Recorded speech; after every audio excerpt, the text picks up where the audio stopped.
¿Cómo están? Y hoy día vamos a hablar, la vez pasada hablamos de complicaciones crónicas, ¿verdad? Hoy día toca complicaciones agudas. ¿Alguien sabe qué complicaciones agudas hay en diabetes? Acidosis.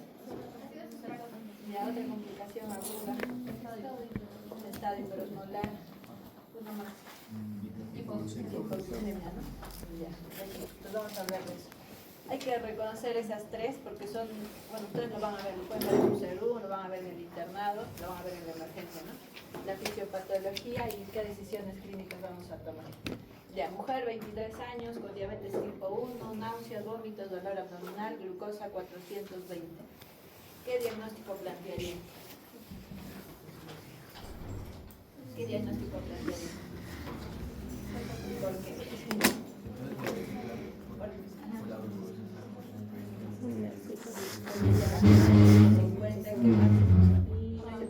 Solo con glucosa hacemos bien. Los vómitos y deshidratación, náuseas, vómitos, porque el estado hiperosmolar va más con trastorno de conciencia, van más somnolientos. Esto va más con síntomas gastrointestinales. Y el otro que es diabetes tipo 1, ¿no? Habíamos dicho que era más frecuente el diabetes tipo 1. ¿Ya? Entonces, opciones: cetoacidosis, estado hiperosmolar, hipoglucemia, acidosis, cetoacidosis, ¿verdad?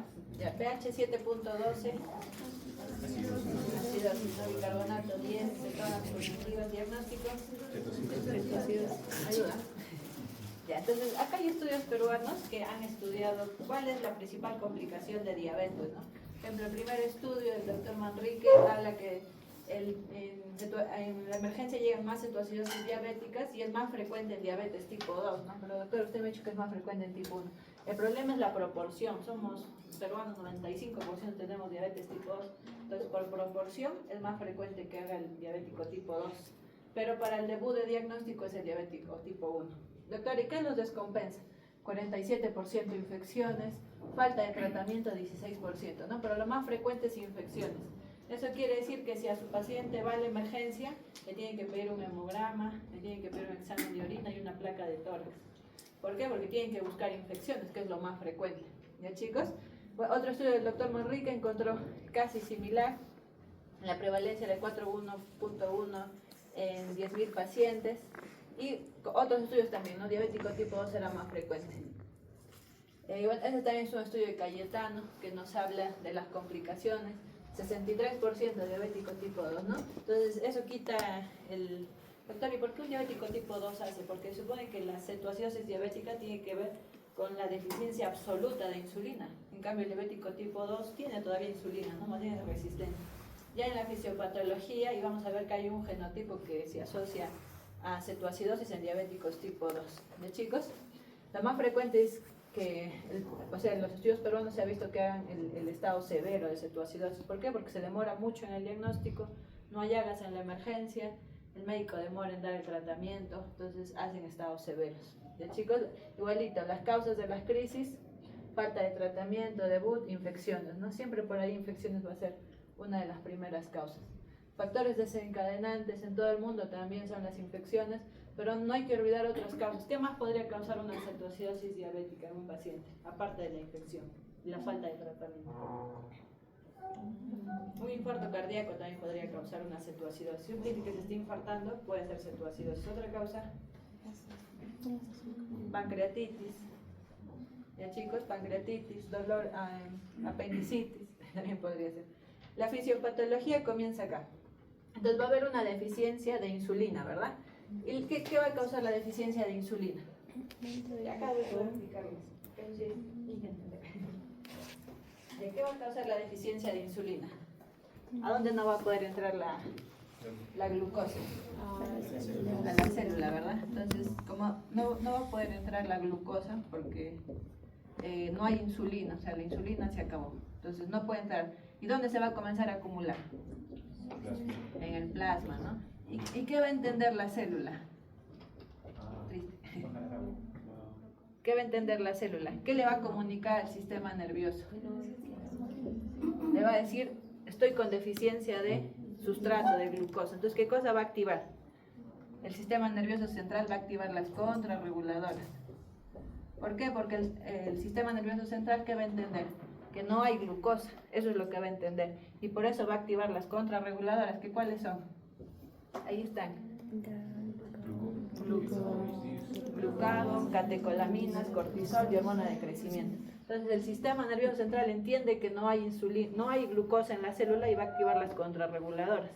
Las contrarreguladoras es lo que causa la cetoacidosis diabética. ¿Ya, chicos? Entonces esto tiene que estar claro. Por deficiencia absoluta de insulina, la glucosa no entra y las contrarreguladoras se liberan por el sistema nervioso central y son las que causan todo lo que vamos a explicar ahorita. ¿Ya, chicos? Entonces, las contrarreguladoras van a activar a la lipasa sensible a hormonas y esta va a degradar los triglicéridos en ácidos grasos libres. Estos ácidos grasos libres van a ser el sustrato para formar los cuerpos cetónicos. ¿Cuántos cuerpos cetónicos conocen? 3. ¿Cuáles son? Y la acetona, ¿verdad? Ya, entonces el beta-hidroxibutirato es el que se mide en sangre. El acetato es el que se mide en la orina, es el que ustedes cuando pidan el examen de orina, y la acetona es el que da el aliento afrutado en los pacientes, ¿ya, chicos? Entonces todo eso causa acidosis metabólica.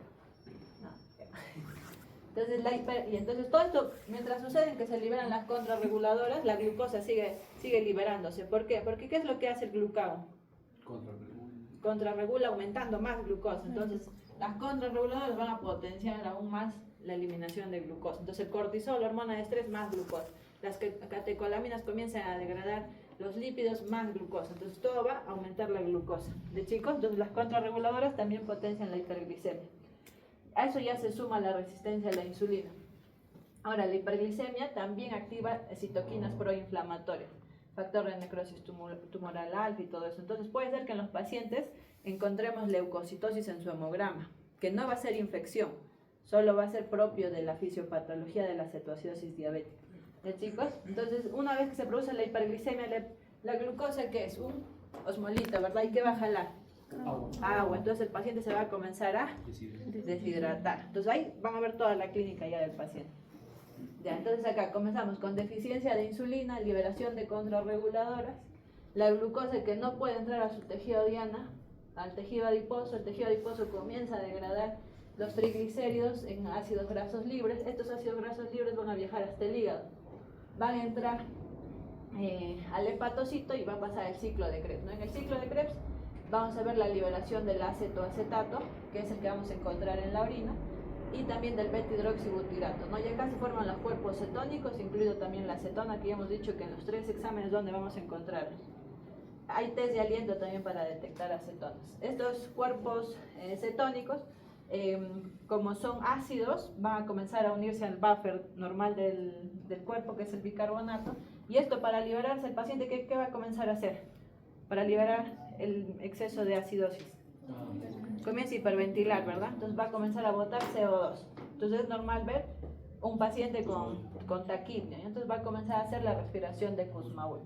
¿Ya? Y acá era lo que les explicaba, ¿no? Como la hiperglicemia va a activar los macrófagos y vamos a tener liberación de estos factores de necrosis tumoral alfa, factores proinflamatorios.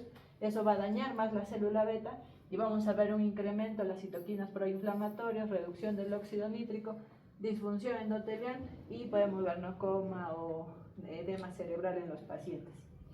Chicos, a nivel de riñón, la cetonuria y la glucosuria va a causar poliuria, polidipsia, deshidratación. ¿Dudas, preguntas, algo en la fisiopatología? ¿Todo claro? ¿Cuál es el que desencadena todo? Las contrarreguladoras, ¿verdad? Entonces, esa es pregunta clásica. ¿Qué desencadena la diabetes? Las contrarreguladoras. Ya. No sé si han escuchado hablar de la cetoacidosis euglicémica. Entonces, la cetoacidosis es fácil el diagnóstico. Cetoacidosis diabética. Entonces, ¿qué debe tener positivo? Cuerpos cetónicos, ¿verdad? Cuerpos cetónicos. Acidosis, pH menos de 7.3, ¿ya? Y diabética porque la glucosa va a estar más de 250, ¿ya? Entonces cumple estos 3 criterios, cetoacidosis diabética. Leve, moderada, severa, ya lo veremos después. ¿Ya, chicos? Pero ahora hay una cetoacidosis euglicémica. ¿Qué quiere decir? Que que no va a cumplir este criterio. O sea, va a cumplir pero esto lo podemos encontrar en 200, en 150. Doctora, ¿y qué ocasiona eso? Son los inhibidores de SGLT2. ¿Se acuerdan que habíamos estado viendo que son un tipo de fármacos para diabetes? Ya, entonces, ellos pueden ocasionar cetoacidosis euglicémica. Cumple todos los criterios menos este. ¿Cuál es el antecedente? Que el paciente usa el fármaco. ¿Ya, chicos? Es algo muy frecuente que ahora estamos viendo. ¿A qué se debe? Es que el inhibidor de SGLT2 va a incrementar glucagón. Eso quiere decir que uno de los mecanismos de acciones que tiene es incrementar glucagón. Entonces, al incrementar glucagón, que es una contrarreguladora, va a estimular a todo lo que habíamos dicho, ¿verdad? También va a incrementar la ketogénesis, la formación de cuerpos cetónicos, la glucosuria, que ocasiona el fármaco, va a nivelar los niveles de glucosa. Por eso es cetoacidosis diabética euglicémica. ¿Ya, chicos? Es el único fármaco. Todos los demás sí no causan esta complicación. Ya, entonces en cuanto a la fisiopatología, déficit absoluto de insulina, más frecuente por eso en diabéticos tipo 2, pero por la proporción de pacientes en el tipo 2, ¿no? Lipólisis aumentada. ¿Por qué la lipólisis aumentada? Porque las contrarreguladoras activan la lipasa, ¿verdad? Que comienza a degradar los ácidos grasos. Y producción de cuerpos cetónicos y producción de acidosis metabólica. Ya, entonces, ¿cuál es la sintomatología, doctor? Entonces, polidipsia, poliuria, polifagia, estupor, coma, respiración de Kussmaul, cetonuria, glucosuria, náuseas, vómitos, dolor abdominal, alteraciones visuales y bueno, esos son los síntomas que vamos a ver en la cetoacidosis diabética. Lo más frecuente son los síntomas gastrointestinales. Incluso en pediatría muchas veces se confunde, porque llegan niños, me duele el estómago, así vomitando. ¿Qué va a pensar el médico de emergencia? Esto es apendicitis, ¿no? Le toca y le duele. Entonces hemos tenido muchos niños que ingresan a sala de operaciones, ingresa el cirujano, no hay nada. No hay la apendicitis está normal, dice, y ahora, y la glucosa estaba en 300, 400, ¿no? Y puede ser el debut de un niño con cetoacidosis diabética. En cambio, el estado hiperosmolar da más síntomas del sistema nervioso central. Van a estar letárgicos, cansados. Chicos?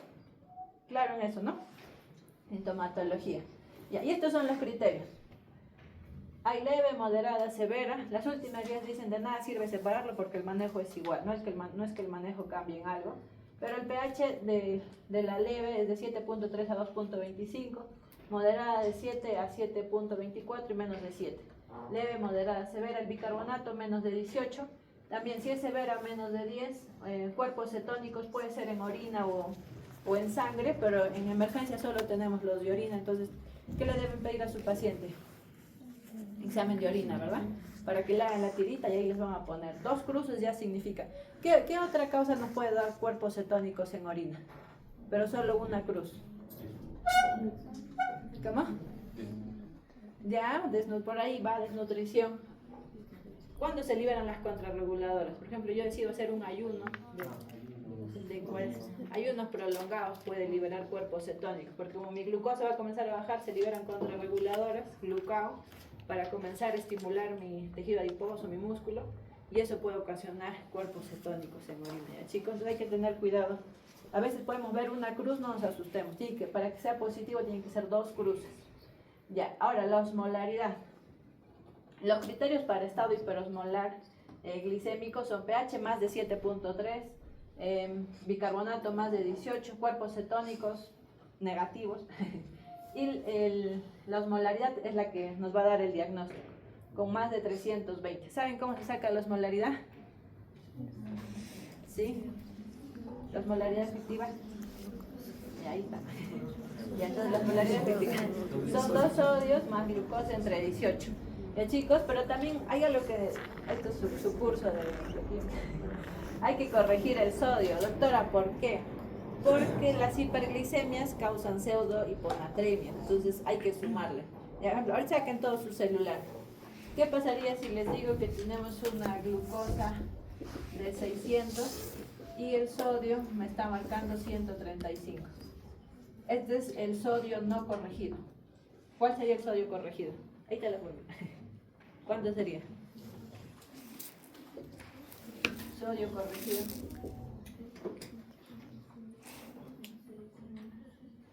No va a haber celular, entonces tienen que aprenderlo por.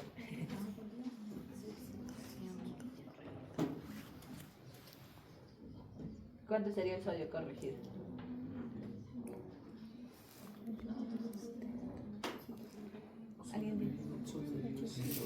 135 es el sodio medido.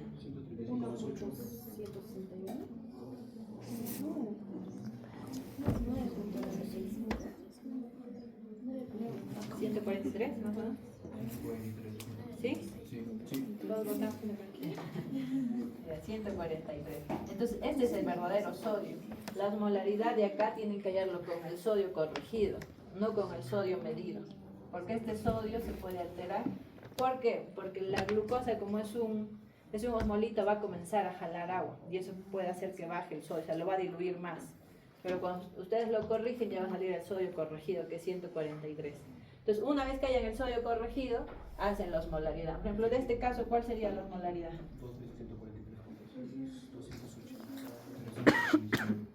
300. Ya, cumple criterios para cetoacidad, para estado hiperosmolar. No. ¿Por qué? Porque tiene que ser glucosa más de 600 y cumple. Acá le faltó un cachito. Le faltó un poquito. Ya, chicos, ¿quedó claro esto? ¿Cómo se halla osmolaridad efectiva? ¿Cómo se corrige la glucosa? Ya, ahora, doctor, ¿y puede haber estado mixto? ¿Puede haber la mezcla de ambos? Sí puede haber la mezcla de ambos. Es estado mixto. ¿Ya, chicos? Entonces, siempre fíjense en la osmolaridad. A veces el AGA sí saca la osmolaridad, pero lo saca con el sodio medido, no con el sodio corregido. Entonces, ustedes tienen que estar atentos ahí a corregir. Pero bueno, tranquilo. Esto es solo para la teoría, porque en la práctica el manejo es igual. Chicos, entonces severidad, hay que ver los niveles de glucosa. Cuando hablamos de adultos es más de 250, pero cuando hablamos de niños es más de 200. Entonces este criterio cambia, ¿no? Habíamos dicho que glucosa, pero en niños es más de 200 nomás. No necesita llegar a 250. Los signos vitales son importantes porque eso me va a indicar, si es más severo, pues la frecuencia cardíaca va a estar más de 100 o puede estar también en bradicardia. La presión sistólica va a estar menos de 90, la saturación de oxígeno menos de 92. ¿Por qué? ¿Por qué se causa alteraciones en los signos vitales? ¿Qué está pasando con el paciente ahí? Ya, deshidratación. ¿Por qué? ¿A dónde se está yendo? A shock hipovolémico, ¿verdad? Entonces, shock hipovolémico, taquicardia, hipotensión, disminuye la saturación. Entonces, si ustedes tienen en su centro de salud, doctor, estoy viendo un paciente con glucosa 300 y está con hipotensión, taquicardia, refiéranlo. ¿Por qué? Porque puede ser una cetoacidosis. Ahora, los que están rotando han visto, ¿no? El paciente viene con 400, tranquilo, doctora, sí desayunado. ¿Por qué? Porque no todas las hiperglicemias son cetoacidosis. Entonces, eso tiene que estar claro ya, chicos. Entonces, cuando miran signos de alteración en las funciones vitales, ahí sí tienen que pensar en una cetoacidosis diabética. Bueno, es más severo cuando hay mayor grado de deshidratación. Doctora, y si le tomé el AGA y me salió venoso, ¿ya han tomado AGAs o todavía? Todavía. Ya.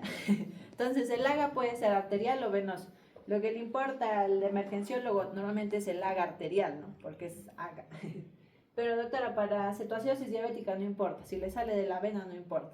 Lo importante es tener el pH y el bicarbonato. ¿Ya, chicos? Entonces, también se puede usar el pH venoso. El estado mental, ¿no? Si el paciente ya está en estupor, coma, es una cetoacidosis diabética severa. Y bueno, también la escala de Glasgow, ¿no? Menos de 12 ya nos indica que es un paciente que está entrando a severidad de cetoacidosis diabética y probablemente va a necesitar manejo en unidad de cuidados intensivos. ¿Ya? Entonces ahí también les puse la cetoacidosis euglicémica, sobre todo en diabéticos con inhibidores de SGLT2, hay que tenerlo en cuenta. La glucosa, bueno, normalmente es menos de 200, ¿no? Menos de 200 podríamos pensar cuerpos cetónicos, pH menos de 7.3 y glucosa menos de 200 en una cetoacidosis euglicémica, sería el antecedente de los inhibidores de SGLT2. ¿Bien, chicos? Ya, entonces otra vez el resumen para que no se olviden. ¿Todo claro los criterios diagnósticos? ¿Sí? Si les pongo un caso ya listos. ¿Bien, chicos? Ya. El estado hiperosmolar, glucosa más de 600, sin cetosis significativa, puede tener una crucecita. En el examen de orina va a salir 1, 2 y 3 cruces. Si tiene una, puede ser un estado hiperosmolar, pero si tiene 2, ya pasamos al otro criterio para cetoacidosis diabética, ¿ya? Deshidratación severa, más o menos 6 litros, y este es de mayor mortalidad. ¿Por qué? Porque acá hay compromiso del estado del sensorio ya. Entonces, esta puede matar al paciente. La cetoacidosis diabética todavía se podría rescatar. Ya, entonces, primero siempre no se olviden hidratar, porque estamos en un shock hipovolémico, ¿verdad? Evaluar el potasio. ¿Por qué tengo que evaluar el potasio? Ya, ¿qué hace la insulina? Claro, entonces si es que yo en mi tratamiento le voy a dar insulina, la insulina va a meter potasio, ¿verdad? Y si mi potasio está bajito, voy a hacer hipocalemia. ¿Ya, chicos? Entonces insulina, no se olviden, mete potasio a la célula. Entonces primero tengo que ver el potasio, luego insulina endovenosa y luego tratar la causa precipitante, ¿no? Ya, este es todo el tratamiento. Entonces, ahí están los criterios. Tenemos que ver el shock hipovolémico. Si un paciente está en shock hipovolémico, ¿cuáles son criterios de shock? Hipotensión, taquicardia, disminución de la saturación. Ahí tenemos que poner bolos de cloruro de sodio. Le ponemos 20 por kilo. Si el paciente pesa 60 kilos, ¿cuánto le pondríamos? 20 por 6. 120, ¿verdad? ¿Sí? Ya. Entonces le tenemos que poner bolos. Ese bolito lo vamos a pasar en 30 minutos. Le comenzamos a poner bolos hasta que el paciente recupere presión. Si el paciente no tiene signos de hipovolemia, es lo que ahorita vamos a ver. Si lo manejamos al medio normal o al 1 normal. ¿Me entienden cuando hablo medio normal o 1 normal? Ya. El cloruro de sodio, entonces el NaCl, puede venir en dos presentaciones. En 0.45 y en 0.9%. Ya, este es al 1 normal y esto es al medio normal. ¿Ya, chicos? Entonces, si es que el sodio del paciente, supongamos tengo un paciente y está con sodio de 150, ¿qué me conviene darle? ¿Más concentrado o más diluido? Más diluido, ¿verdad? Y en cambio, si estaría con 130, me conviene darle más concentrado. ¿Ya? Entonces, es por eso. Entonces, eso es lo que explica acá, ¿no? Si el sodio está mayor o igual a 135, hay que darle al medio normal. Pero si está menos de 135, hay que darle al 1 normal. ¿Ya, chicos? Todo es endovenoso. Eso quiere decir que ni bien llega el paciente, tienen que ponerle la vía y comenzar a hidratarlo. Ya vamos a explicar esto paso por paso. Ya, entonces, primero hidratación, electrolitos antes que insulinoterapia y factores desencadenantes. Entonces, hidratación, shock hipovolémico, 20 por kilo en 60 minutos, 1 hora. Una vez que ya el paciente lo hemos sacado del shock, porque tenemos que sacarlo del shock, respandimos volumen. De 15 a 20 cc por kilo, que más o menos sería 1 litro, 1,5 litros en 1 horita. Estabilizar presión, flujo urinario. ¿Qué quiere decir? Que tienen que colocar también sonda Foley, ¿verdad? Para ver que el paciente esté orinando. Mantenimiento ya le dejamos de 14 cc por kilo hora. Entonces acá es la solución, ¿no? 1 o el medio normal, va a depender del sodio. ¿Sí, chicos? Entonces esto es lo normal. Esto es de un estado de cetoacidosis y esto es de un estado hiperosmolar. ¿A quién tengo que hidratar más? ¿Cetoacidosis o estado hiperosmolar? Al estado hiperosmolar, ¿no? Si nosotros sumamos esto más el mantenimiento, más o menos acá vamos a hidratar 4 litros al paciente en 24 horas. Para un estado hiperosmolar tiene que llegar más o menos a 6-7 litros de hidratación. ¿De, chicos?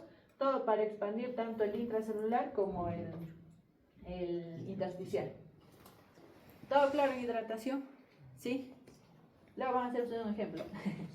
Ya, doctor, con qué lo hidrato? ¿Solo con cloruro o puedo usar Harmar, lactato de Ringer, Plasma Light o algún otro compuesto? Entonces, esto se hizo un estudio, porque normalmente en la emergencia tenemos el cloruro de sodio, pero se van a dar cuenta que en sus centros de salud pueden tener lactato de Ringer, Harmar, y también deberían usarlo, ¿ya, chicos? Entonces, a esto se hizo un estudio y se evaluó. Todos esos pacientes, 172 pacientes, la mayoría eran diabéticos tipo 1 y se comparó, ¿no? ¿Cuál era mejor? ¿Si era cloruro de sodio o eran mejor los cristaloides, que son el lactato de Ring y la solución de Harman? Entonces, todos esos productos. Y lo que se vio, lo curioso fue que los cristaloides balanceados, eso quiere decir que el lactato de Ring, los demás, tenían una resolución más rápida de la cetoacidosis diabética. También se descontinuaba más rápido la infusión de insulina. ¿Eso qué quiere decir? Que mejoraban más rápido que los cloruros de sodio. Entonces, esto lo vamos a utilizar porque es lo más frecuente que tenemos en la emergencia. Pero si en su centro de salud tienen otro, lactato de Ringer, o tienen, no sé, solución de Harman, podrían utilizarlo. ¿Chicos? Entonces, la insulinoterapia, sí. Entonces, insulinoterapia, ya. Entonces acá dice, bolo de insulina al 0.1 por kilo. ¿Qué quiere decir eso? ¿Cuánto le voy a decir? Si te pesa 60, ¿cuánto le voy a poner endovenoso? 6 unidades endovenoso. Endovenoso de insulina. Entonces, antes se planteaba los bolos iniciales. Incluso el paciente llegaba a la posta y el médico te decía, no, ponle su bolo inicial de insulina y lo refieres. pero ahora se sabe que no es bueno ponerle el bolo. ¿Por qué? Porque es endovenoso. Normalmente la insulina, ¿dónde la ponemos? Subcutánea. A ver, dile a la enfermera, ponle endovenoso, no va a querer, le va a decir, doctora, vas a matar. Entonces, el bolo de insulina ya se dejó de utilizar. Normalmente lo que usamos es la infusión continua con insulina, o sea, endovenosa, al 0,1.1 por kilo. ¿Ya, chicos? Entonces, uno sabe, ¿han visto las ampollitas de insulina R? ¿Han visto? Ya. Estas vienen 100 unidades de insulina. Entonces, doctora, ¿cómo le voy a decir a la enfermera que lo prepare? Entonces, acá vamos a colocar. Entonces, a la enfermera le vamos a decir, licenciada, en un cloruro de sodio vas a diluir toda la insulina. Entonces, la insulina R viene en 100 unidades y lo va a diluir en 100. ¿Eso qué quiere decir? Que en cada unidad hay 1 mililitro. O sea, en cada mililitro hay una unidad, ¿verdad? Entonces, al paciente, ¿cuánto le tengo que poner? Si pesa 60 kilos, 6 cc hora, ¿verdad? Entonces, así le tengo que indicar a la enfermera. Entonces, para iniciar, 6 cc hora endovenoso. ¿Ya, chicos? ¿Sí? ¿Queda claro cómo hay estos 6 cc hora? Porque es 0.1 por kilo de peso. ¿Ya? ¿Sí? ¿Salió claro de dónde sacamos ese bolo inicial? Esta es una infusión endovenosa en 24 horas. ¿Ya, chicos? Si la glicemia no cae el 10%, eso quiere decir que si el paciente inició con 300, ¿cuánto debería caer? Hasta 240, ¿no? Si es que no cayó en la primera hora hasta 240, eso quiere decir que voy a aumentar un poquito, ¿no? Si le estaba poniendo 6, pues le pondré 7. Licenciada, no está bajando la insulina un poquito, lo aumentamos de 1 en 1. La siguiente hora igualito evalúas, ¿no? Por ejemplo, acá la glucosa bajó con 300 y acá estaba con 280. No cayó suficiente. Entonces, ¿qué pasa si la glucosa ya está a 250? Todavía, ¿verdad? Entonces, todavía podemos mantener 8 cc hora. ¿Y qué pasa una vez que la glucosa ya está en 180? Tenemos que poner dextrosa, porque nos vamos a ir a hipoglicemia. La guía dice cuando ya baja menos de 200, tenemos que colocar dextrosa. ¿Ya, chicos? ¿Eso es claro? ¿Sí? Ya. No sé si me entienden. Entonces, mira, si la glicemia cae menos de 200, la infusión de insulina se reduce. Entonces, una vez que cae menos de 200, aparte que ya voy a iniciar con dextrosa, de lo que estaba en 8, ¿a cuánto tengo que pasar? A 4 cc hora. ¿Ya? O sea, una vez que cae la glucosa menos de 200, inicio dextrosa y bajo al 50% las unidades que le estoy colocando. Es más dinámico. Yo les voy a dar un ejemplo para que lo puedan ver mejor. Es muy parecido al estado hiperosmolar. Si la glicemia está a menos de 300, también le mantengo la infusión de insulina y la reduzco a la mitad, ¿no? Iniciamos con 0.1, le mantengo a 0.05. ¿De, chicos? Lo importante es que el paciente no haga hipoglicemia. Pero más importante que la insulina es la hidratación. Tienen que hidratar muy bien a su paciente. Ya, manejo de electrolitos. Entonces, primero el potasio, ¿no? Entonces vamos a tener 3 escenarios con el potasio. Ya, ¿qué pasa si el paciente está con potasio 3.3, de 3.3 a 5.3 y más de 5.3? Entonces, acá, ¿de qué estamos hablando? Hipocalemia, ¿verdad? Estoy yendo a hipocalemia. Aquí normal y aquí alto. Entonces, ¿a quién le pondrían insulina? Si la insulina mete potasio. Ya, entonces, aquí les podemos poner insulina. Aquí no. Antes de poner insulina tengo que ponerle retos de potasio. ¿Ya, chicos? Si está con hipocalemia, primero retos de potasio y luego de eso recién insulina. Si el paciente está con potasio normal o altos, de frente a insulina. ¿Ya, chicos? Ya, eso es lo que dice acá. Entonces, primero hay que asegurar que el flujo urinario está bien, porque si el potasio se está elevando, también puede ser por falla renal. Entonces, menos de 3.3, suspender la infusión de insulina y primero los retos del potasio. Si el potasio está más de 5.2, no dar potasio y vigilar cada 2 horas, pero ya le vas poniendo la insulina. Y si está normal, le puedes agregar una ampollita en tu frasco y normal puedes infundir tu insulina. ¿De, chicos? ¿El bicarbonato se usa o no se usa en cetoacidosis diabética? ¿Qué creen? Ya, esto es lo que dice la guía. Pero ya, no sé si alguna vez han visto la charla del doctor Marco. El doctor Marco es antibicarbonato y muchos endocrinólogos también. ¿Por qué? Porque la guía que dice, ¿no? Si el pH está más de 6.9, no administrar bicarbonato. Si el pH está menos de 6.9, ahí recién vamos a administrar bicarbonato de 10 milimoles en 400. 10 milimoles equivalen a 10 ampollas de bicarbonato con 400 de agua destilada más 2 ampollas de cloruro de potasio, porque el bicarbonato causa hipocalemia.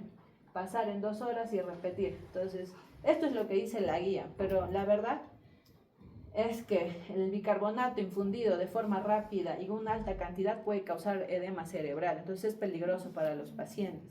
Y doctora, ¿y por qué dice la guía esto? Porque normalmente se ha visto de que ya en estados donde persiste la acidosis es también por daño renal, ¿no? Entonces cuando hay daño renal ahí sí indicadísimo el bicarbonato, pero si no hay daño renal y solo cetoacidosis, con hidratación, insulina, debería salir el paciente, no necesita el bicarbonato. Entonces eso siempre abajito dice de acuerdo a criterio médico, ¿no? Entonces, si ustedes me dirían, doctor, ¿usted pondría o no pondría? Normalmente no ponemos.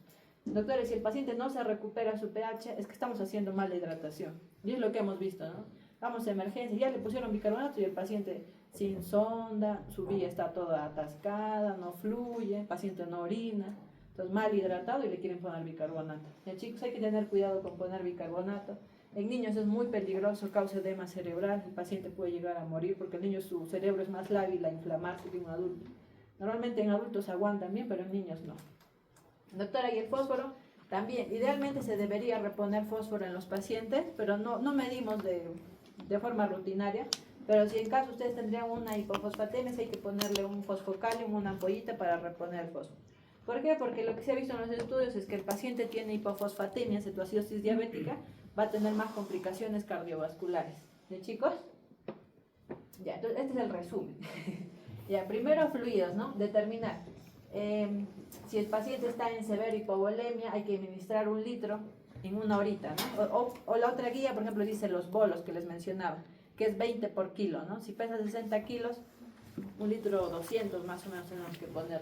Pero si el paciente, por ejemplo, en esta guía lo que recomienda es 1 litro por hora, ¿no? Entonces, ¿qué le van a decir a la enfermera?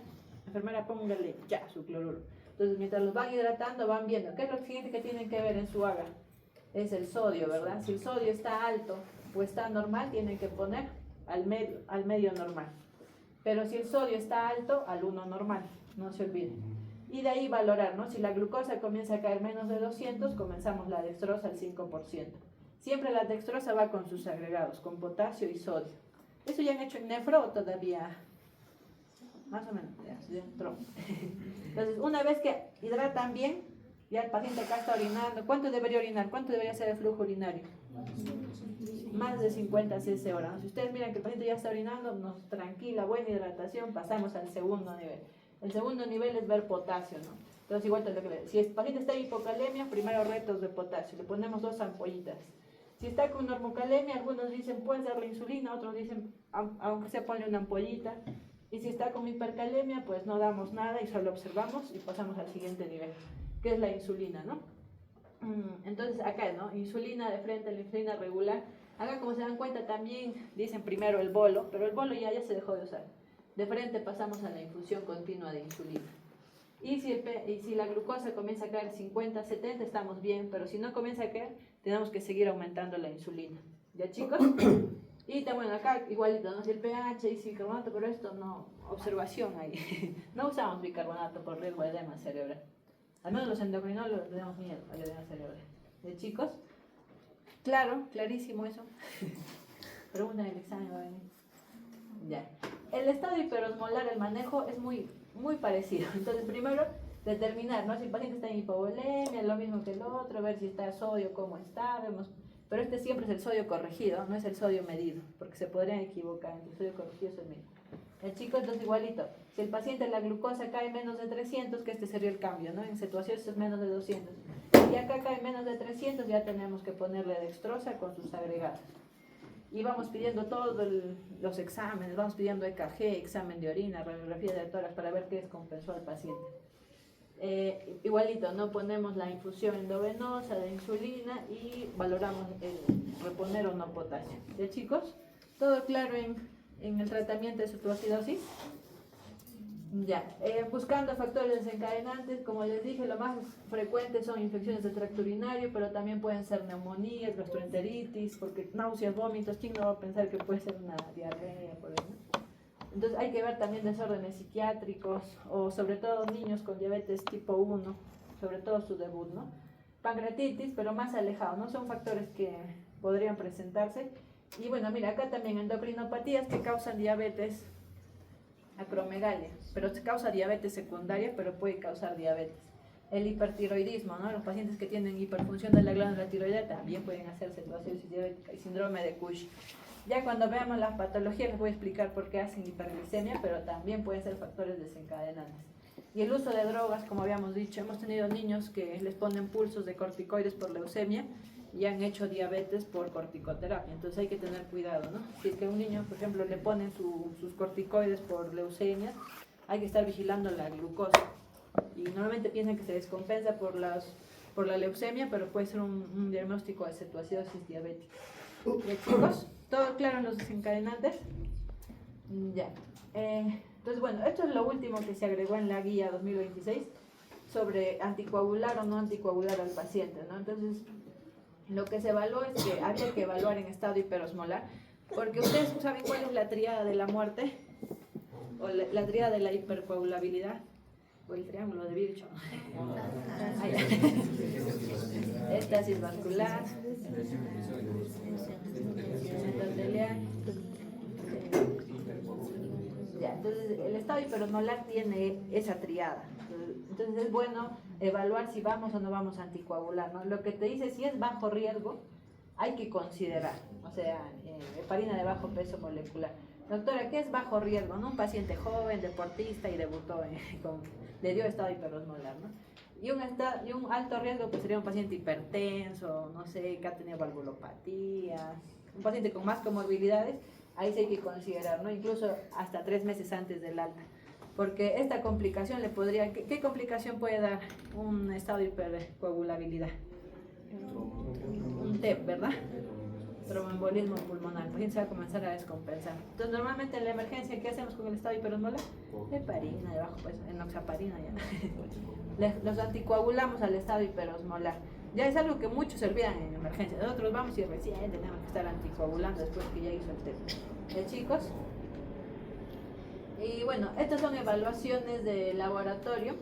Entonces lo que les mencionaba, ¿no? Ingesta alta en grasas, por ejemplo, esas dietas cetogénicas, también podría producir alteraciones, ¿no? Cetonas, como les decía, puede haber ligero aumento, pero en la cetoacidosis diabética siempre va a ser más. Acidosis láctica, ¿qué puede causar acidosis láctica? Uso de metformina, pero como asterisco, ¿no? Porque ya ahí hemos hablado en el grupo que no causa acidosis. Ya, pero también la sepsis hace una sepsis severa, se va a elevar el ácido láctico y también podría causar. ¿Por qué les menciono esto? Porque a veces uno es diabético y ve la acidosis y piensa ya que es cetoacidosis. Entonces no hay que pensar siempre, hay que buscar otras causas, ¿no? Acidosis urémica en los pacientes con falla renal. El paciente con diabetes puede venir con falla renal, ni siquiera vemos la creatinina y ya estamos con diagnóstico de cetoacidosis. Cetoacidosis alcohólica, los pacientes diabéticos también pueden tomar alcohol y luego llegan con cetoacidosis alcohólica y no es cetoacidosis diabética. Intoxicación por salicilatos, por metanol. Bueno, el coma hiperosmolar es lo que hemos visto y el coma hipoglicémico sería otra causa, ¿no? Y la rhabdomiólisis también podrían causar acidosis y coma. Entonces, todo eso tienen que pensarlo en emergencia. Ya, chicos, dudas, preguntas acá. Y ahí les da cómo poder diferenciar. Pero normalmente es cetoacidosis diabética. Pero siempre hay que pensar en otra cosa, sobre todo renal. Porque varias veces he visto que le piden pH 7.2, bicarbonato en 10 y glucosa en 200. Cetoacidosis diabética, doctor, esto es, le ponen insulina y hipoglucemia al paciente a la media hora. ¿Qué pasó? Que la creatinina estaba en 4. Entonces, ¿qué estaba haciendo? Una cetoacidosis urémica, que es muy parecida. El pH baja, pero ¿qué es lo que le diferencia los cuerpos cetónicos? No siempre hay que esperar el examen de orina para definir. Mientras tanto lo vas hidratando, igual los dos lo vas a hidratar. Chicos, entonces importancia del potasio, si está menos 7.3 no iniciar insulina, corregir el potasio antes de dar insulina, porque vamos a prevenir arritmias, ¿no? Si hay hipocalemia, es paro en sístole o en diástole. Ustedes que ya rotan. Diástole. Ajá. Entonces, si ustedes, por ejemplo, se olvidan ver el potasio, doctora, le puse la insulina que está haciendo RCP, puede ser que hayan hecho un paro en diástole. Ya chicos, seguir el tratamiento va a ser ponerlo. Entonces, siempre ver el potasio, no se olviden, ¿eh? Ya. Ya, paciente con glucosa 980, pH normal, cetonas negativas. ¿Cuál es el primer paso del tratamiento? ¿O qué me preguntarían del paciente? Ya va a ser hidratación, pero ¿qué más les gustaría saber del caso? Ya, no, diagnóstico. Ya, el pH está. Ya, el sodio está en 140.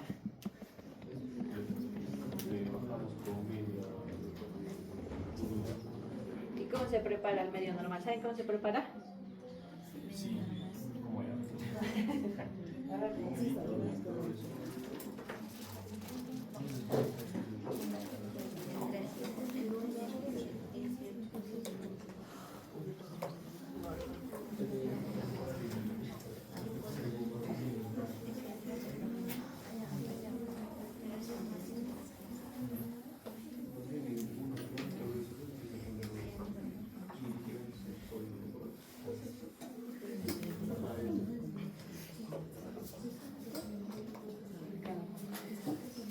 Ya, entonces primero, ¿qué es lo que le van a decir a la enfermera? ¿Sí? ¿Cuál es la primera indicación? Siempre vía oral. ¿Come o no come? ¿Qué creen? Sí, si está todo estuporoso, le das de comer, se va a aspirar. No come. Entonces primero NPO, ¿verdad? Ya, segundo, hidratación. ¿Con qué? Ya, si el sodio está en 140, un medio normal, ¿verdad? Entonces ahí es agua destilada más ampollitas de hipersodio. Al 20% les ponen normalmente 4 ampollitas. Esta es agua destilada. Acá le vamos a poner 1000 cc a la licenciada, ¿no? Entonces 1000 cc le ponemos. ¿Y todo esto cuánto pasarle? ¿Recuerdan? Ya, primero vemos, ¿no? Doctora, ¿y cómo está el paciente? ¿Cómo está su presión? Ya está 90, 50, está con frecuencia cardíaca 180. ¿Cuánto le tienen que pasar de eso? Primero bolos, ¿no? Si está en shock le tenemos que pasar bolos. Y el paciente pesa 60 kilos. El primer bolo tiene que ser 20 por kilo. Que sería 1200, ¿verdad? 1200 cc en una hora. Entonces, esto lo voy a poner entre asterisco, porque el licenciado te va a decir, doctora, ¿cómo le voy a pasar eso tan rápido? Tiene razón, no le podemos pasar tan rápido, porque su corazón se podría cansar. Entonces, ¿qué es lo que normalmente colocamos nosotros? 50 cc endovenoso en bolo, o sea, que lo abra, todo el goteo que lo abra, y el resto, el que le pase 50 cc en 4 horas. Entonces, pero acá ya ustedes ya van colocando sonda Foley, ¿no? Entonces, tu tercera indicación sería colocar sonda Foley. ¿Ya, chicos? Ya, doctora, ahora mi paciente ya está con presión normal, la frecuencia cardíaca ya se estabilizó después de los bolos. Sigue la segunda hidratación, ¿verdad? Entonces, ya, igualito, ¿no? Si quieren prepararles con agua destilada. Agua destilada. ¿Cuántos miliequivalentes tiene el agua destilada? 0. Porque es agua destilada. Ya, entonces 4. Ya, entonces acá sí le van a poner. Normalmente se le pone de 200 cc hora. Entonces en cada hora le voy a pasar 200 cc. En 24 horas, ¿cuánto le voy a pasar? Ahí multipliquen 200 por 24. ¿Cuánto sería? 4 litros, ¿verdad? ¿Sí? ¿Está bien? ¿Se entiende esto? Entonces, mira, acá ya le pasé 4 litros, casi 5 litros, más 1 litro, 6 litros. ¿Hidraté o no hidraté bien a mis pacientes? Sí, ¿verdad? Entonces, más o menos así van a llegar a los 6 litros que dice la bibliografía. ¿Ya, chicos? Es bastantito. La licenciada debe decir, ¿cómo, doctor? Pero no, eso es lo que dice la guía, licenciada. ¿Ya? Entonces, así es como tienen que hidratar a sus pacientes. Siempre no se olviden, si está en shock le ponemos los bolos iniciales o los bolos. Normalmente es 1 litro, pero lo tienen que hacer 50 cc en bolo y el otro sí le pasamos en 4 horas así. Y el otro sí ya vamos hidratando en 24 horas, ¿no? Que más o menos son 5 litros que tenemos que poner. Ya chicos, ya doctora, hasta ahí pedí mi AGA. Y el pH me salió, no sé, me salió 7.1. Bicarbonato en 12. El potasio en 3.1. Y el sodio ya está un poquito mejor, está en 142. ¿Y ahí qué hacen? O sea, ya lo hidrataron bien. ¿Ya? Entonces acá también tienen que estar viendo el flujo urinario. Si ustedes están vigilando el flujo urinario, el paciente debería estar bien hidratado. Pero ¿qué más le agregarían al manejo? Está menos de 3.3, ¿no? Entonces le colocaríamos reto de potasio. Cloruro de potasio. KCl también viene al 20%. Y ahora el cloruro de potasio normalmente se pasa por CBC, no se puede pasar por la vía. ¿Por qué? Porque el potasio irrita mucho.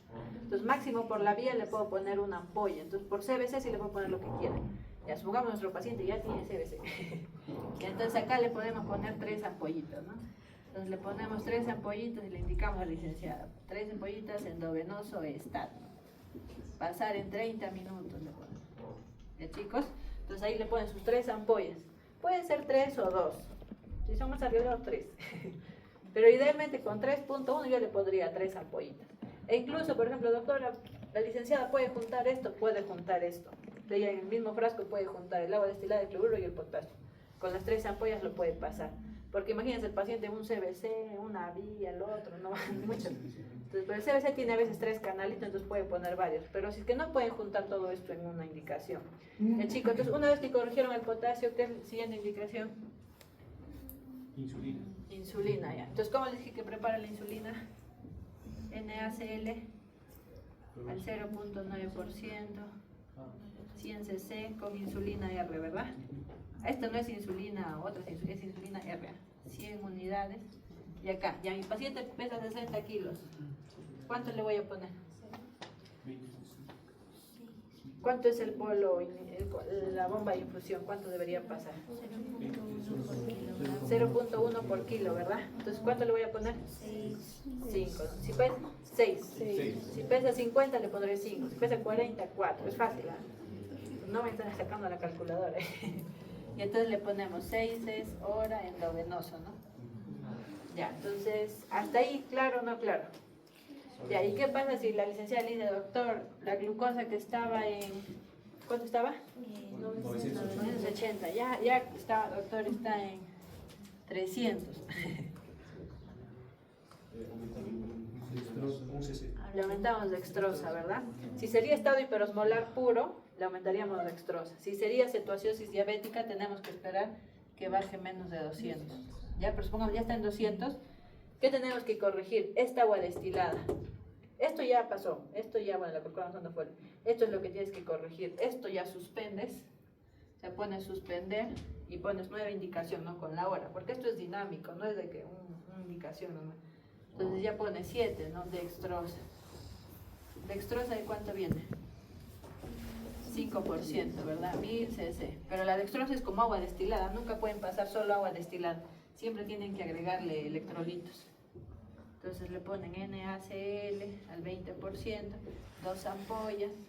Y acá le ponen KCl al 20%, porque como va a seguir pasando la insulina, tienen que ponerle el potasio, ¿no? Siquiera una ampollita. Bueno, ya le corrigieron, pero hay que seguir poniendo. Ya, entonces esto igualito de 200 cc ahora. ¿Ya, chicos? ¿Y qué tengo que hacer con la insulina? Si estaba en 6, le voy a bajar a la mitad, ¿no? 3. ¿Sí? ¿Quedó claro? Y ahí ya tienen que ver, en 4 horas controlan un nuevo pH y lo ideal es que su paciente salga de la cetoacidosis en 12 horas nomás. En 12 horas su paciente ya no debería estar en cetoacidosis. Pero ¿qué pasa acá? Que el interno se olvida tomar el agua, doctora, ya dejé mi guardia, yo salgo a las 2 nomás, ¿cómo? Ya, entonces, ¿cuál era nuestro reto? Era que el paciente salga de nuestra guardia sin cetoacidosis. El paciente debería salir de su turno sin cetoacidosis. Doctora, lo vi a las 8, ya a las 5 de la tarde el paciente ya está sin cetoacidosis. ¿Y eso cómo se logra? Esto, es que este cambio tiene que ser a la hora nomás, a la 1, 2 horas ya tienen que estar viendo. No, doctora, es que no hay tiritas, no sé cuánto será su glucosa. Está en 100 y ni dextrosa le pone. ¿Ya, chicos? ¿Quedó claro? Ahí atrás sigue tanto. ¿Sí? ¿Está claro? Sí, otra vez todo. Ya, sí, ¿no? Quedó claro. Y entonces, acá, primer paso, tratamiento fácil, ¿no? Respuesta es hidratación. Ya, ¿cuál es el marcador diagnóstico clave en cetoacidosis diabética? ¿Cuerpos cetónicos? Claro, cuerpos cetónicos. Ya, no, es el pH. El pH es lo importante, que es lo que lo va a diferenciar de todo. La glucosa no, porque ya sabemos que hay euglicémica. Los cuerpos cetónicos por otras cosas, el ayuno, así nos podría confundir, ¿verdad?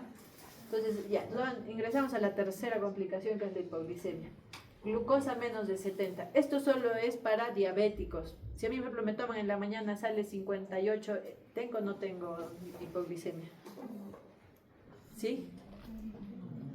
O sea, si a mí me tomo, yo no tengo diabetes, me toma mi glucosa y sale 58, ¿tengo o no tengo hipoglicemia?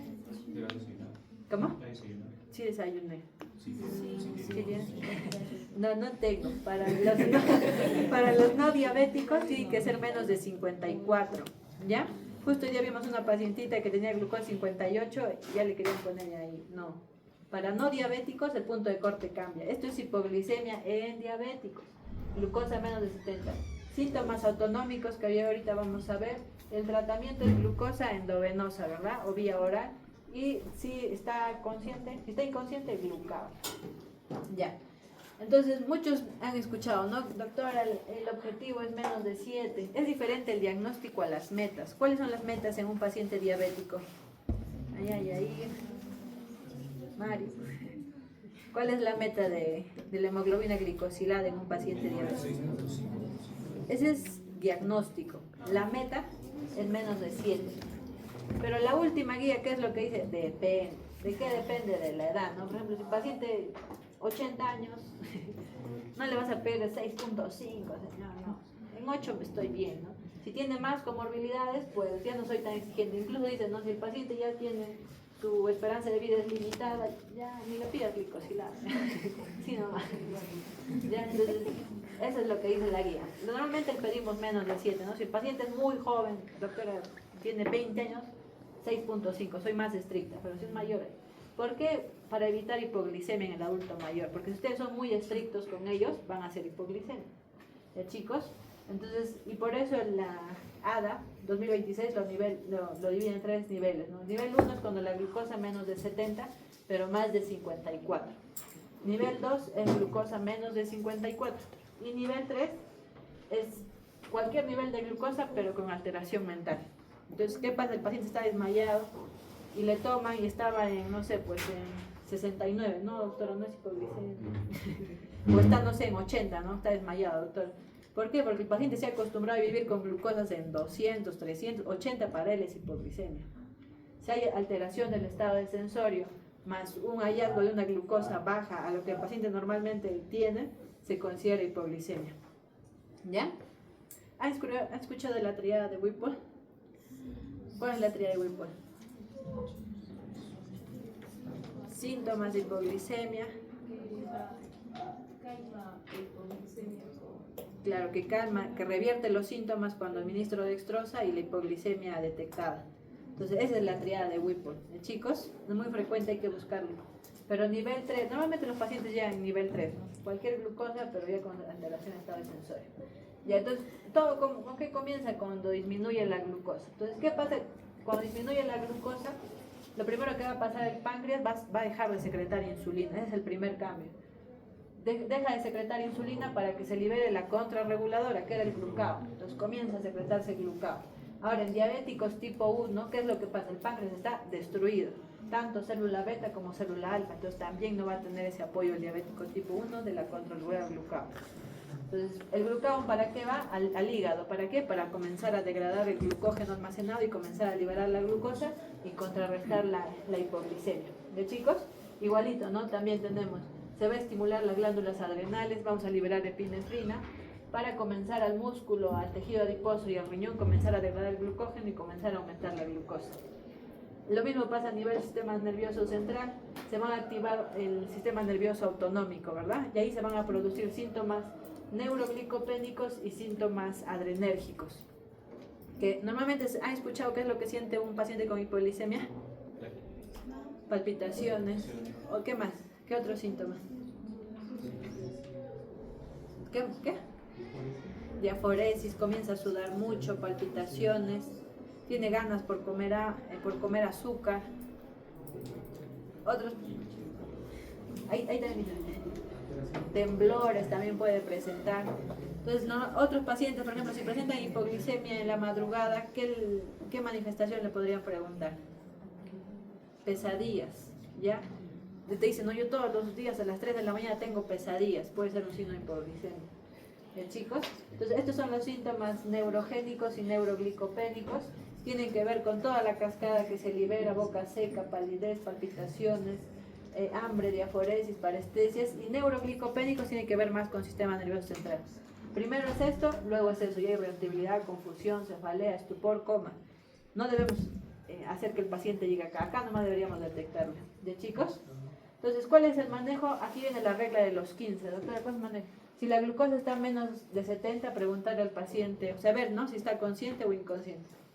Si está el paciente consciente, hay que darle de 15 gramos de glucosa oral. 15 gramos de glucosa oral son 3 cucharitas de miel, o es un vasito de gaseosa regular, porque hoy no, le estaban dando gaseosa cero. ¿Ya? Ahí no hay que darle gaseosa regular. ¿Ya?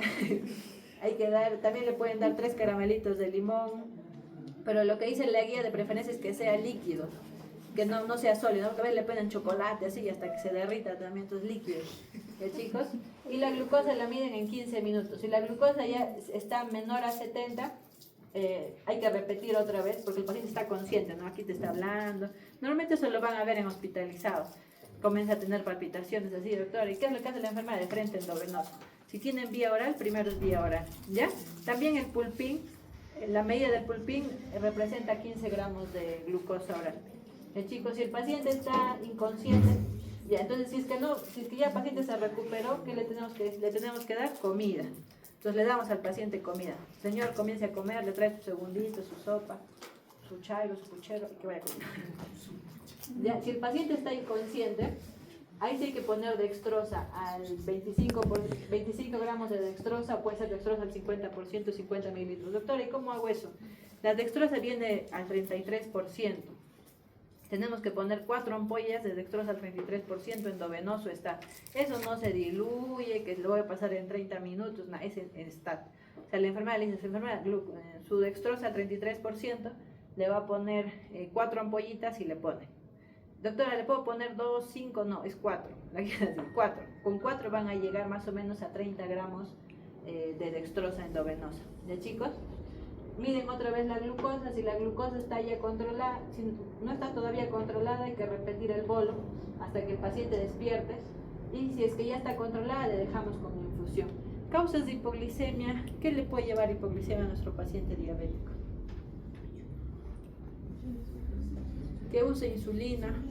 Otro medicamento que cause hipoglicemia. ¿Metformina? No, Sulfonilurias, ¿no? Glibenclamida, glimepirida, ¿ya? Entonces el doctor dice, siempre nos dice, que la hipoglicemia es como el ex. ¿Cómo es el ex? Siempre vuelve. Ya, entonces, si es que el paciente tiene su hipoglicemia, no es, señor, ya su glucosa está en 100, a su casa, señor, tengo que ir a dormir. No, porque hoy están en la guardia y quieren deshacerse. El paciente tiene que quedarse hospitalizado, siquiera 48 horas. Porque el tiempo de vida media en el cuerpo del paciente de la sulfoniluria es 24, 48 horas.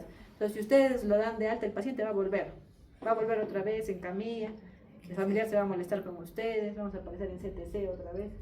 Ya, chicos, entonces, mucho cuidado con eso. Si el paciente ingresa con hipoglicemia, se queda hospitalizado ahí, interconsulta endocrino, o si lo tienen en la posta, no lo manden a su casa, lo tienen que observar.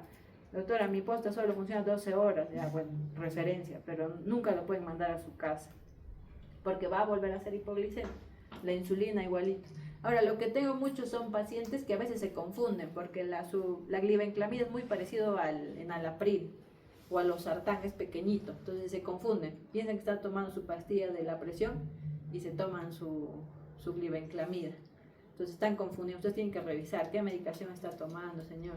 No, señor, o a veces son adultos mayores que no leen, entonces ustedes verifiquen bien, vean la receta, coloquen el nombre de la pastilla, porque se confunden los adultos y van a llegar con hipoglicemia. ¿De chicos? ¿Todo claro en hipoglicemia? Fácil, ¿no? Ya, entonces 3 tabletas de glucosa, un jugo de 200 mililitros, no light, y una cucharada de azúcar o miel. 3 cucharadas normalmente les ponen porque el azúcar o la miel son un poquito más espesos. Ya, entonces, bueno, en nuestro país no hay, pero en Estados Unidos hay glucagón. Doctora, ¿qué es glucagón? Glucagón intramuscular les ponen. Los DM1 tienen su glucagón. Normalmente en Estados Unidos cargan sus maletitas con su glucagón porque ellos hacen hipoglicemia. Se pone. En efecto, en 5 minutos ya tienes la glucosa normal, ¿ya, chicos? Pero hay que saber que existen esas moléculas. Yo he visto un pacientito que tenía su glucagón. Ya, entonces buscamos factores de riesgo que estén asociados a hipoglicemia. Los factores más frecuentes son que haya tenido hipoglicemias recientes. Entonces, si el paciente ya ha tenido hipoglicemia, lo más frecuente es que te haga más hipoglicemia. Hay que tener cuidado con las terapias intensivas de glucosa. A veces al paciente con retinopatía, el señor, colóquese 10 unidades y el señor ni siquiera sabe qué es 10 unidades, se coloca 10 mililitros. Entonces hay que tener cuidado. Siempre al paciente tienen que... ¿Usted ha escuchado hablar quién es el doctor Josling? El que nos dijo paciente. ¿Sí? No, él no. El doctor Josling, él tiene su clínica en Estados Unidos. Él es el padre de la educación en diabetes. Entonces él abrió su clínica para educar a pacientes de diabetes. Entonces él en su clínica se hospitaliza para que el paciente sepa cómo se aplica la insulina, qué es la diabetes, qué debería comer. O sea, mira, lo hospitalizan para eso. Entonces el paciente sale de ahí sabiendo cargar las insulinas, sabe que es una insulina lenta, sabe que es una insulina rápida. Entonces es muy bueno que ustedes eduquen al paciente, porque si el paciente no sabe cargar su insulina, por más que tú le coloques 10, él no va a entender. Va a llegar a su casa, va a hacer hipoglicemia y nunca más se va a querer poner insulina porque le va a dar miedo. Imagínense estar con palpitaciones, sudoración. Entonces tiene que tener cuidado. Siempre tratamientos intensivos con insulina, con cuidado. No hay que dar. Falla renal también, ¿no? El paciente puede hacer falla renal. Cuando el paciente ya hace falla renal, comienza a hacer hipoglicemia porque ya se comienza a eliminar toda la glucosa por la orina. Falla hepática. También tenemos al paciente ya no recuerda sus medicamentos, se confunden, demencia, alteraciones cognitivas pueden ser otros factores. Y bueno, y otros factores ya tenemos, ¿no? Más de 75 años, sexo femenino más frecuente, polifarmacia, enfermedades cardiovasculares, neuropatías, todo eso puede ser. Doctora, ¿por qué la neuropatía? Porque habíamos hablado la vez pasada que hay una neuropatía autonómica, ¿verdad? El paciente deja de sentir la hipoglicemia. Está con 50 y está caminando, llega a 30 y un poquito siente mal, llega a 10 ya deja de sentir. ¿Por qué? Porque como se acostumbró a tener glucosas altas, bajas, ya su cuerpo hizo una neuropatía autonómica, ya no siente la hipoglicemia como nosotros. En cambio, nosotros dejamos de comer el almuerzo, ya para la cena estamos con hipoglicemia. ¿Bien, chicos? Ya, entonces, comparación, cetoacidosis, cetosis más acidosis. Estado hiperosmolar, hiperosmolaridad severa. ¿Cuánto es la osmolaridad? Más de 320, ¿no? Cetosis diabética es más frecuente en DM1, eso es lo que dice la bibliografía. Pero es más frecuente la cetosis PROM. Doctora, ¿qué es la cetosis PROM? Fueron pacientes a diabéticos tipo 2 que se vio la frecuencia en la que hacían. Tienen un gen alterado. Justo el gen se llama cetosis PROM. Entonces son pacientes con diabetes tipo 2 que tienen ese gen alterado y tienden a hacer cetoacidosis, porque en el diabético tipo 2 no hay deficiencia de insulina, hay resistencia, pero no deficiencia. Chicos, pero hay un gen alterado, que yo creo que probablemente los peruanos tengamos ese gen expresado en nosotros, porque nosotros hacemos mucha cetoacidosis. Y el estado hiperosmolar es más frecuente en el diabético tipo 2. ¿Ya, chicos? ¿Cuál es el primer paso de emergencia entre una hiperglicemia? ¿Toda hiperglicemia es cetoacidosis? No, ¿verdad? Han visto en consultorio pacientes 400, tranquilos, quieren ir a desayunar, ¿no? Chicos, ¿cuál es el primer paso? Hidratar. Ya, entonces, es una emergencia médica reversible. Diagnóstico temprano salva vidas. La mortalidad es 50% si es que no lo tratamos, como lanzar una moneda. Si vive o muere. Fluidos primero, nunca, insulina después. ¿Ya, chicos? ¿Todo claro? ¿Preguntas, dudas? ¿Cuándo un paciente está en estado Ahí, cuando tienen los dos combinados, ¿no? Por ejemplo, llega con osmolaridad 320, glucosa 600 y tiene pH 7.1, bicarbonato. Está bien. Y los cuerpos entonces. También pueden estar positivos. O sea, cuando cumple tanto criterios de ceto como estado hiperosmolar, sí, porque glucosa 600 cumple para ambos, porque solo es glucosa más de 250. Sí, el manejo es igual. Hidratación, insulina. No hay mucha diferencia en el manejo.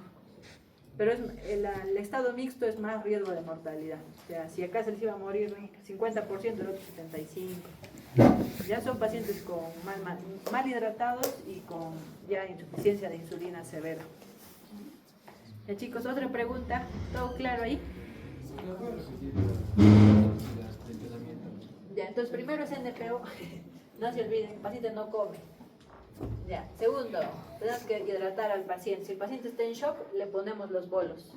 Si el paciente no está en shock, no le ponemos bolos. Entonces hay que colocarle sonda Foley. Esto también, algunos médicos dicen, no, que le va a causar ictus. No, pero hay que medir diuresis, pues. ¿Quién va a estar pesando el pañal? Así no. Sonda Foley. ¿Ya? Entonces, 4, comenzamos a hidratar al paciente, ¿no? Esta es ya la hidratación continua. Normalmente la guía dice de 200 a 250. Algunos pacientitos, por ejemplo, adulto mayor con falla cardíaca, le voy a poner menos, pues no le pondré 200, le pondré 150, porque su corazón ya no late. Pero sin miedo tienen que poner, porque algunos médicos tienen, pero mira, solo le vamos a pasar 4 litros. Ya hemos visto que la hidratación es de 6, 5 litros, entonces sin miedo hay que ponerle la hidratación.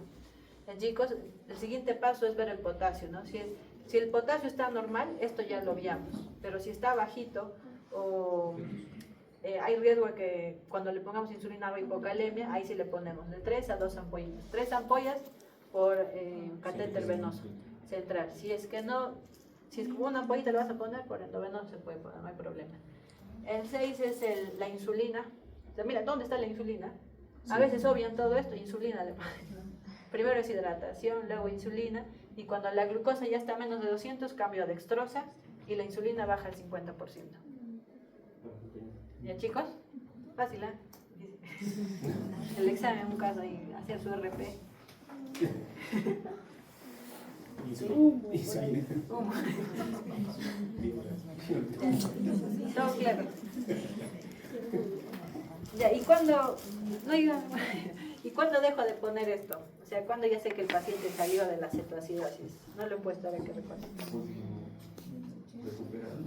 Supongamos, no, ya viene doctorita, el interno viene, ¿no? Doctora, su alga ya está en 7.35, doctor, el bicarbonato está en 18, bueno, el potasio se reguló ya 4, de ahí el sodio. El paciente ya salió de la cetoacidosis. ¿Qué es lo que debemos hacer acá? Hacer la transición. O traslape es lo que conocemos, ¿no? Entonces, primero tenemos que asegurarnos que el paciente coma. Entonces, lo que yo le digo al interno normalmente es, ¿tu paciente ya comió? No, doctora, ya dile al familiar que le traiga comida. Entonces, el familiar va y le trae, ¿no? Su cuaquercito, lo que. Si el paciente ya está tolerando vía oral, ya le podemos hacer la transición. Transición es pasar de insulina endovenosa a insulina subcutánea. ¿Ya, chicos?